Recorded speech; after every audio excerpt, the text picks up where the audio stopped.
অন্যের স্ত্রীকে প্রেমের প্রস্তাব প্রত্যাখ্যান করায় কি জোড়া খুন, দানা বাঁধছে রহস্য। মঙ্গলবার রাতে জোড়া খুনের ঘটনাটি ঘটে ভেটাগুড়ির বালাডাঙ্গা সংলগ্ন কান্তির খাওয়া গ্রামে। ইউসুফ মিয়া এবং হাসানুর মিয়া নামে দুই ব্যক্তি খুন হয়। দুজনের রক্তাক্ত দেহ একই রাস্তার ধারে উদ্ধার করে স্থানীয়রা। দিনহাটা মহকুমা হাসপাতালে নিয়ে গেলে কর্তব্যরত চিকিৎসকেরা দুজনকেই মৃত বলে ঘোষণা করে। এ বিষয়ে জেলা পুলিশ সুপার জানান, গতকাল রাতে ইউসুফ মিয়া ও হাসানুর মিয়া নামে দুই ব্যক্তি খুন হন। উল্লেখ্য, প্রায় 12 বছর আগে মাথাভাঙার একটি জুয়েলারি দোকানে ডাকাতির মামলায় ইউসুফ মিয়া এবং হাসানুর মিয়াকে গ্রেফতার করা হয়।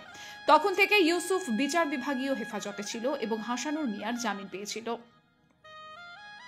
জেল থেকে বেরিয়ে আসার পর হাসানুর মিয়া ইউসুফ মিয়ার স্ত্রীর সাথে পালানোর চেষ্টা করে, কিন্তু মহিলা তা প্রত্যাখ্যান করায় ব্যর্থ হয়। শোনা যায়, সেই সময় হাসানুর তার অস্বীকৃতির জন্য ওই মহিলাকে মারধর করে। তবে একজন অভ্যাসগত অপরাধী হওয়ায় হাসানুরকে আবারও বিভিন্ন মামলায় গ্রেফতার করা হয়। গত 5 বছর ধরে সে বিচার বিভাগীয় হেফাজতে ছিল।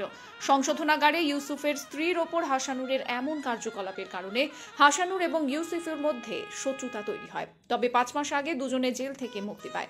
প্রাথমিক তদন্তে জানা যায়, গতকাল রাতে মদ্যপ অবস্থায় দুজনের মধ্যে ঝগড়া হয় ও মারামারির ঘটনা ঘটে এবং পরবর্তীতে দুজনের রক্তাক্ত দেহ উদ্ধার হয় পুলিশের তরফে। আরও জানানো হয় যে ময়না তদন্তের পর আরও বেশি তথ্য পাওয়া যাবে।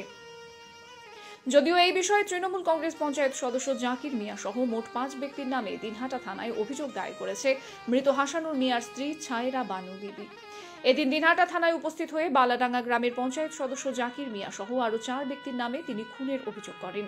অভিযোগ জমা দিয়ে সাংবাদিকদের মুখোমুখি হয়ে মৃত হাসানুরের স্ত্রী জানান, গতকাল রাতে তার স্বামীকে গ্রাম পঞ্চায়েত সদস্যের নির্দেশেই কয়েকজন ব্যক্তি বাড়ি থেকে ডেকে নিয়ে যায়। তারপর বাড়ির পার্শ্ববর্তী এলাকাতে রক্তাক্ত ও মৃত অবস্থায় হাসানুরের দেহ উদ্ধার হয়। তিনি আরও জানান, অভিযুক্ত পঞ্চায়েত সদস্য এর আগেও একাধিকবার তাদেরকে হুমকি দিয়েছে। মৃত হাসানুরের স্ত্রী আরও অভিযোগ করেন, ঘটনায় পুলিশ ঠিকমতো তদন্ত করছে না, পাশাপাশি পুলিশকে 24 ঘন্টার সময় দেন তারা। যদি পুলিশ 24 ঘন্টার মধ্যে আসামিদের গ্রেফতার না করে, তাহলে তারা সিবিআই তদন্তের দাবি জানাবে।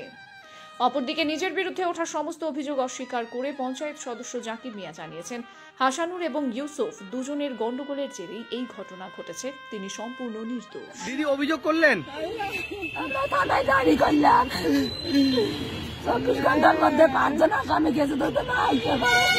কাদের নামে অভিযোগ করলেন? কি কি নাম তাদের? গপ্পার, জাকির, রাজু,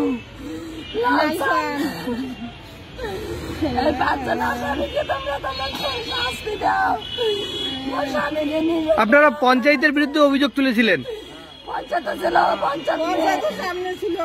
পঞ্চায়েতের নামে অভিযোগ করেছেন? পঞ্চায়েতের নামে করছি, পঞ্চায়েত সব জানে। চারজন আসামি, কালকে একজন নতুন বেরিয়েছে, 5 জন। তাদের মধ্যে সম্পর্ক কেমন ছিল? সম্পর্ক না, এমনি বাড়ি বাড়ি ছিল জানা। ওনার সাথে আমার কোনো শত্রুতে ছিল না, যে মরছে আমার কোনো শত্রুতে না, খুব ভালো ছিল।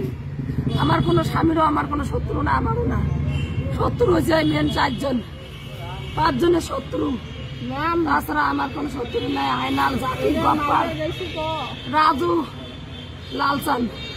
এখন কি চাচ্ছেন আপনারা? কি চাচ্ছেন? আমরা শাস্তি চাই।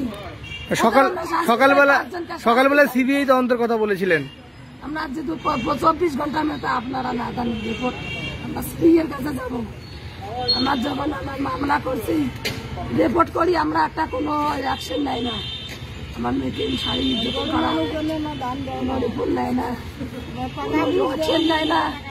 আপনারা যখন অ্যাকশন 24 ঘন্টার মধ্যে আমাকে রিপোর্টটা নিলে আমরা সিবিআইয়ের কাছে যাব। আপনারা আমাকে ইয়ে করে দেন।